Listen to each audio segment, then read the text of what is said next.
ভাটায় ইট তৈরির জন্য জ্বালানি হিসেবে কয়লা ব্যবহার করার কথা থাকলেও কুষ্টিয়া জেলায় বেশিরভাগ ভাটাতে পোড়ানো হচ্ছে গাছ ও খড়ি। প্রতিদিন হাজার হাজার মন গাছ পুড়ছে এসব ইট ভাটায়।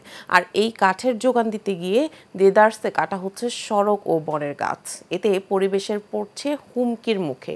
হাসিবুর রহমান রিজুর রিপোর্টে জানাচ্ছেন মাজহারুল আমিন শুভ, ছবি তুলছেন হারুনুর রশিদ। কুষ্টিয়া জেলায় ছোট বড় মিলিয়ে ইটভাটার সংখ্যা ১৮৫টি।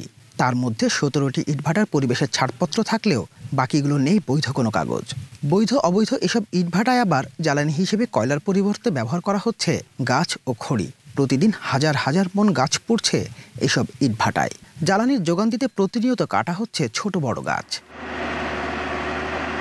সম্প্রতি কুষ্টিয়ার কুমারখালীর চরসাদীপুরে অনুমোদনবিহীন ৯টি ইটভাটা গুড়িয়ে দেয় ভ্রাম্যমাণ আদালত। আমরা ব্যারেল চিমনি যে ইটভাটা সেগুলো উচ্ছেদ করেছি, আরও কতগুলি আছে, কিন্তু আজকে সম্ভব হবে কিনা আমরা এখনো নিশ্চিত নই। যদি আজকে নাও হয়, আমরা এর পরবর্তী ধাপে অতি দ্রুত আমরা সেগুলিকে উচ্ছেদ করব এবং এভাবে পর্যায়ক্রমে যতগুলি ভাটা অবৈধ ভাটা রয়েছে সেগুলির ব্যাপারে আমরা ব্যবস্থা নেব।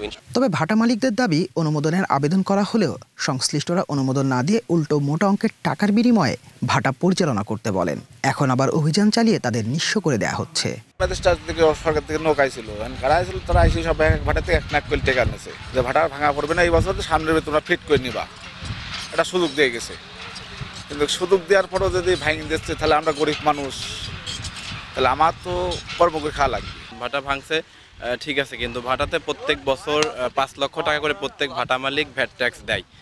তো ভাটা যদি অবৈধ হবে সেক্ষেত্রে সরকারকে ভ্যাট ট্যাক্স ঠিকই দেওয়া হয় এই জায়গা থেকে। কাঠ প্রতিষ্ঠান করছে, বোর্ড প্রতিষ্ঠান করছে, সব প্রতিষ্ঠান তো খড়ি ব্যবহার করছে, অন্য কোনো প্রতিষ্ঠানে তো ভাঙচুর করা হয় না স্যার। তাহলে আমাদের এই গরিবের পাড়ায় এত নির্যাতন কেন, যেখানে লক্ষ লক্ষ শ্রমিক কাজ করে? 7 মাস আমরা কাজ করে খাবো ইট ভাটায়, এই আসলে আমরা ইট ভাটায় আছি। স্থানীয়দের অভিযোগ, কিছু অসাধু কর্মকর্তার যোগসাজশে অবৈধ ইটভাটাগুলো দীর্ঘদিন ধরে পরিবেশের ক্ষতি করে আসছিল। মাজহারুল আমিন শুভ, এশিয়ান টেলিভিশন।